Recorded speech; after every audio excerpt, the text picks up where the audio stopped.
Hey Shelina, how's it going? I'm good. How are you doing? I'm good.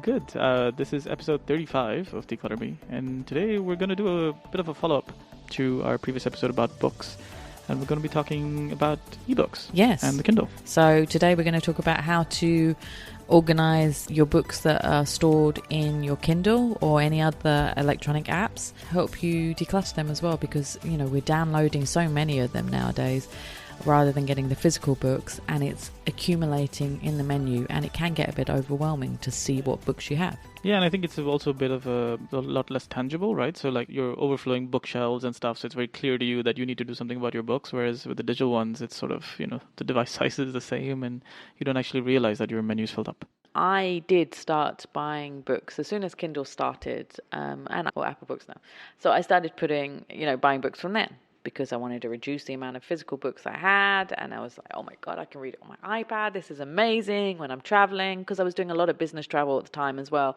So it was great for me. And I still do. I mean, I read books on my iPhone instead now. But it doesn't have the same feeling as holding a physical book, so I miss that. But it is great that you can then read the books wherever you are. So whether you read it, it syncs onto different devices as well, so you can read the same book one day on your iPad and the next day on your phone. So while I'm waiting for a friend, say in a coffee shop, I'll read a book on my phone, which is great. But the problem is that now it's becoming a new type of clutter, that people are buying so many of these books, and the way it's being stored is also not great. So I archive books. As soon as I finish reading them, I press the button to archive it, so it goes into the main library. But as you said, when you go into that main library and start looking at all the books, it's just a mess, because it might be alphabetically listed, but you're like, what is this book? Why have I got this? And it's very difficult to get rid of it completely from your account. Like, I don't think they actually allow you to delete books.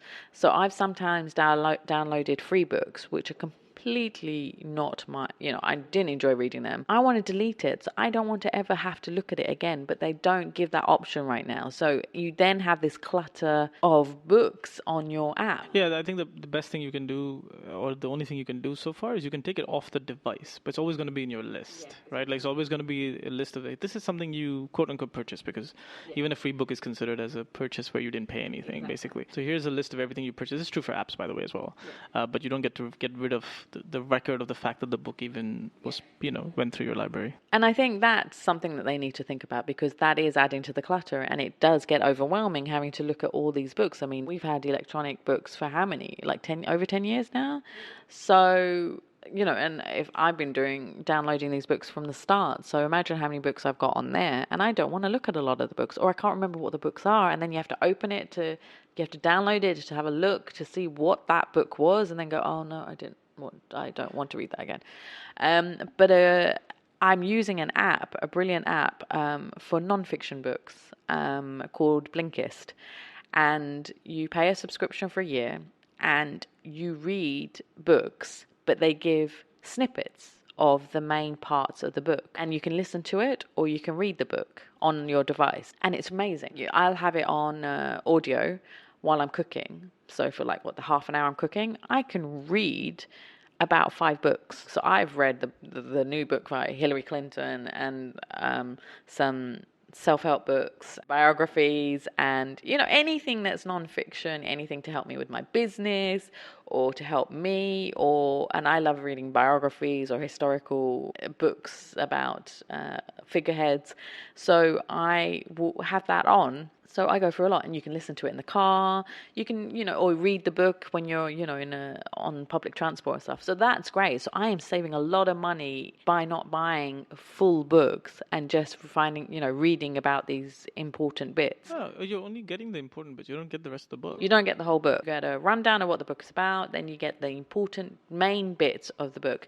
And you'll find with most of the books, and especially, these political books, there are key points from the writer or from the author. There's a lot of it is just stuff that we don't actually need to know. It just builds up the bulk of the book. There was one book by one author. I had listened to the whole book, an audiobook, which is my other great love now, because that's great that you can get audiobooks and then you can actually remove it from your iTunes account later. But I had the audiobook and then I listened to it on this app, so the snippets, and actually it did work.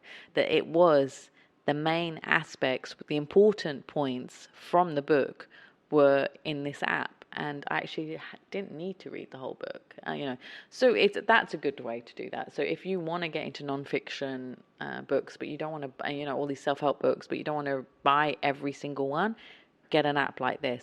Yeah, look for a subscription option where you have access to the books for as long as you're subscribed, and then when you're done, you're done. Yeah. And then you can stop the subscription. And you can only, you just listen to the main bits of it. So there's various ones like Blinkist.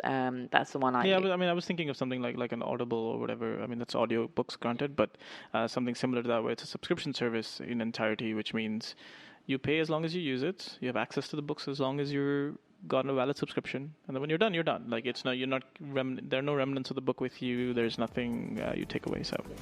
Excellent. Well, as always, you can find out more information about the show and show notes, all our previous episodes, by visiting declutterme.com/podcast.